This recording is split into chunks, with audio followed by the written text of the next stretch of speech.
Hello friends, AmyR here with Prairie Paper and Ink with a card using the other stamp set that came in the Simon Says Stamp September card kit.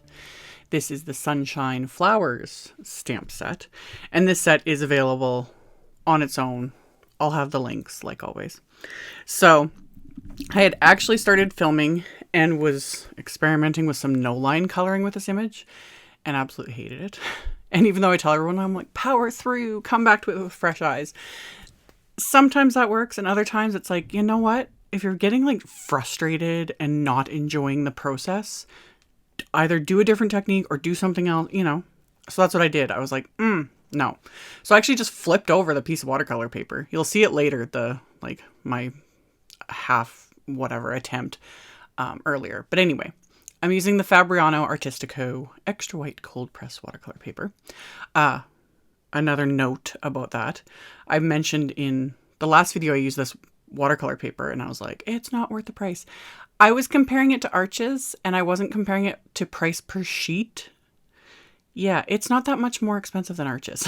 Once I actually did the math, I was like, oh, you get more papers in the Fabriano pack than you do in Arches. So in the end, the price isn't that big of a difference. So I've kind of walked back I thought it was twice as much just based on price, not at how many sheets. So I take back a little bit of what I said, you know. Arches is still great. I will still, because I have multiple packs of that. And I honestly don't think this is that much whiter than Arches. Texturally, it's fairly similar. Anywho, that's my thoughts at the moment on the watercolor paper. So I stamped this gorgeous little jar and floral image from that set onto the watercolor paper with VersaFine Clair Nocturne ink, and I'd stamped it multiple times because this is very textured watercolor paper. And then I'd stamped a little sentiment, and then I coated it with Wow's Clear Matte Dull embossing powder. And that's just, again, personal preference. I like using that a lot because it doesn't look embossed at all because it has no shiny finish to it. But you can totally do clear embossing powder or not emboss at all. You don't have to emboss. I just like heat embossing images, especially when I'm watercoloring, because it gives that little raised edge and it makes my life a little easier when I'm watercoloring. So everything's heat embossed. I taped this piece down to my hardboard. And then I did a little bit of an under painting around the image. I'm using my Magello Mission Gold watercolors. And I've super sped this up. Again, this is like 800% faster than I actually color. Sometimes it would be wonderful to color this fast. Other times, I genuinely enjoy the process, you know, in real time. It just would make my videos too long. And while I know some of you would enjoy the long videos, a lot of time it's literally, you guys have no idea, like when it comes to the tech side of it, and like I have literally fried multiple computers doing this as a job because processing video footage and all that kind of stuff just ruins them. Anyway, I did very simple watercoloring, just kind of grabbing colors from my palette. I'm using a couple of brushes. These are just Cosmotop, Da Vinci, Cosmotop, whatever they're called. I've had these for a while. I'm liking them. I also like my silver black velvet brushes. Those are amazing. Those are way more expensive. And then even my little Nouveau cheapo brushes that I show in 90% of my videos. Those are great too. So I'm just using like one brush to apply color. And then the second brush is clean to kind of pull the color out.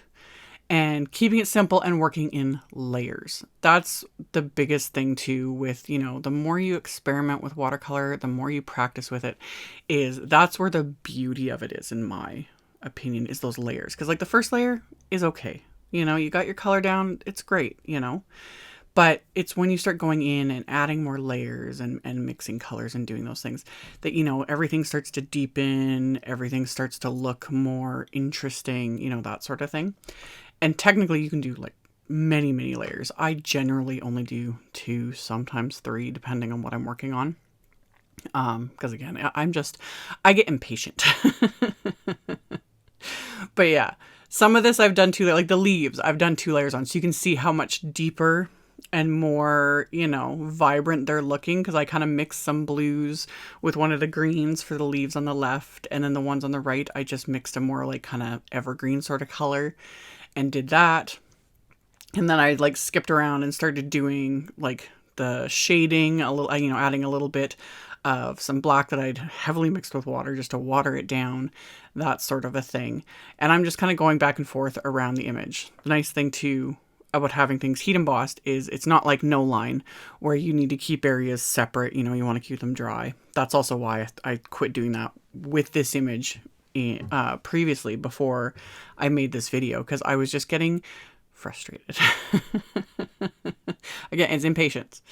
Very impatient. So I go back and I add more depth to the sunflower. And with yellows, I like to add a little bit of brown to the yellow. It just, you know, deepens it a bit, mutes it a bit.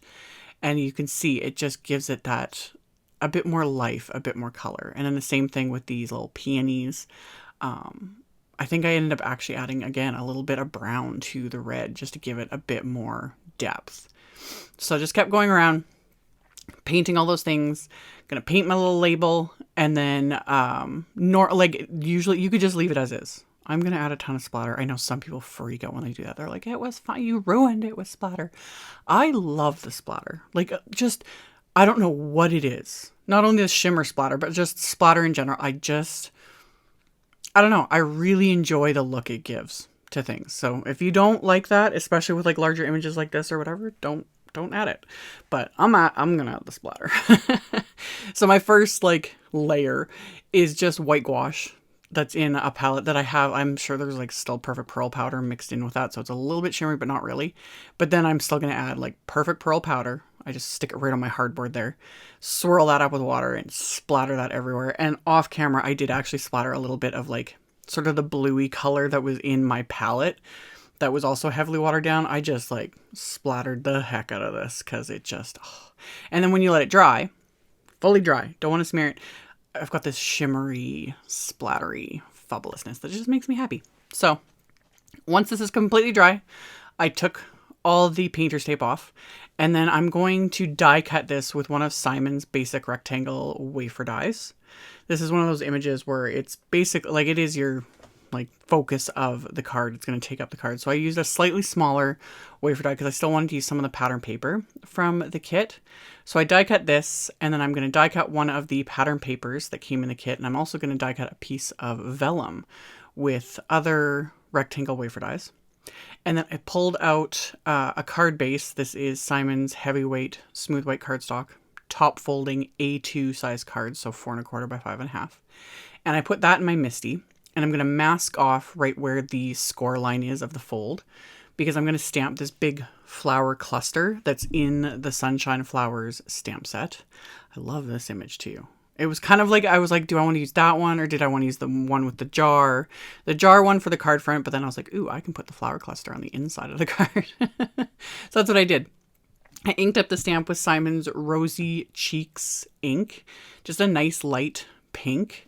So I stamped that, and then I took the stamp off the lid of my MISTI and repositioned it on the bottom corner at the inside of the card, and then did the same thing. Stamped that with the Rosy Cheeks ink.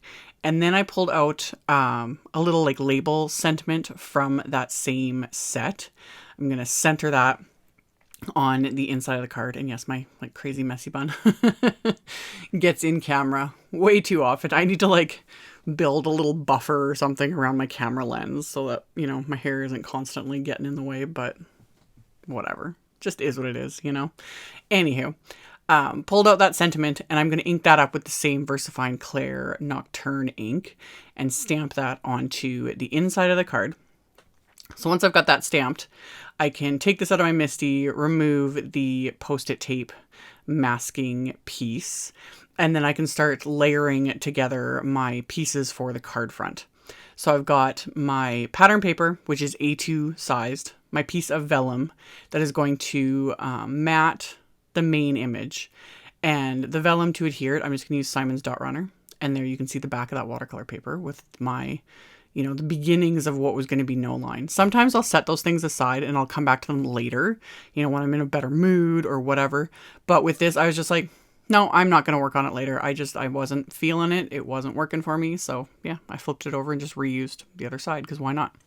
So I used the Dot Runner, and I was just using that main piece of watercolor paper just to show where that's going to be covered up, because you can't really, I don't think you can see it on camera, but you can see the adhesive through the vellum. So I wanted to make sure you can't see it. And it's subtle, but I wanted it to mat the main image, but not cover up any more of the pattern paper, because that pattern paper is gorgeous. So I adhered the vellum to the pattern paper, and then the main image I popped up with Simon's Big Mama foam tape. So I've got that little bit of dimension, and then pop that into place. And then I'm going to close up my card, reinforce the score line with my Teflon bone folder, and then I'll adhere the card front to the card base. And like I said, that pattern paper was A2 size, so this will completely cover the entire card. So I'm going to run the dot liner or dot adhesive along the back of this, and then just line that up onto the card base. The nice thing with this adhesive is it is repositionable for the first little bit. So I could pull it up, you know, and reposition, and then once it dries, then it's permanent. So I got that adhered, and I did not add any other embellishment. I know. But with all the watercoloring and all the splatter and the pattern paper, I was like, you know what? This is good. This is good. I don't need to add a bunch of bling this time. I'll probably go overboard next time. So I paired this with one of Simon's metallic green envelopes. This actually came in the kit, but I'll have a link to everything. Like always, I'll have a link to the kit and to everything individually, all the supplies I used, all that stuff. That will be in the description box below the video. And then there'll be picture links in my blog post, which will also be linked directly below the video. So you can check that out below if you were interested. Thank you all so much for watching, for subscribing, thumbs upping, commenting, sharing, all of it. I very much appreciate your support. And I will see you all very soon in the next video. Bye.